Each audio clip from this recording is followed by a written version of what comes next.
Valérie est chef d'entreprise. Son quotidien est bien chargé, entre la relation client, l'administratif, la gestion des équipes. Les journées sont souvent bien trop courtes. Et il est vrai que la réforme de la formation, elle n'y a pas vraiment prêté attention. Alors découvrons avec Valérie la nouvelle réglementation et les obligations qui s'appliquent à son entreprise. La réforme a modifié la réglementation en matière de formation professionnelle. Alors quels sont les mécanismes à comprendre ? La première obligation à connaître, elle est financière. Toute entreprise contribue au financement de la formation professionnelle et de l'apprentissage. Pour les entreprises de moins de 11 salariés, c'est à hauteur de 1,23% de la masse salariale. Et à partir de 11 salariés, c'est 1,68%. 13% de ce que vous verserez pour l'apprentissage peut être directement affecté à une école de votre choix. Où va la contribution des entreprises ? Aujourd'hui collectée par l'OPCO, elle sera demain directement prélevée par l'URSSAF.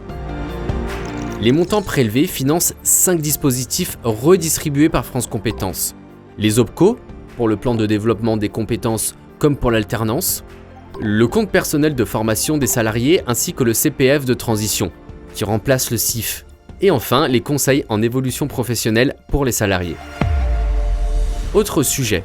Valérie doit savoir que, comme tout employeur, elle est responsable de l'employabilité de ses salariés. Elle doit s'assurer que ses salariés conservent une capacité d'employabilité dans son entreprise, mais également en dehors.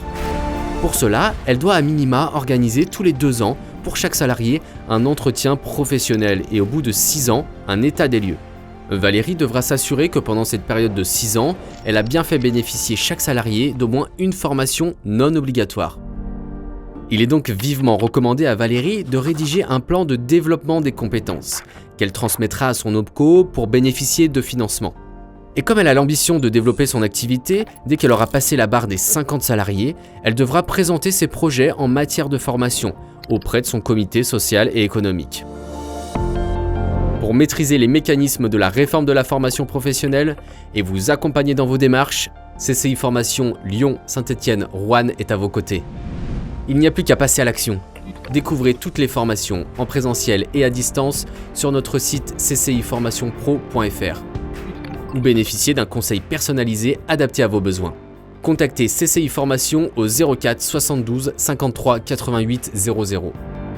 Et retrouvez dans la description de cette vidéo un lien d'accès à une bibliothèque de fiches pratiques pour consolider vos connaissances.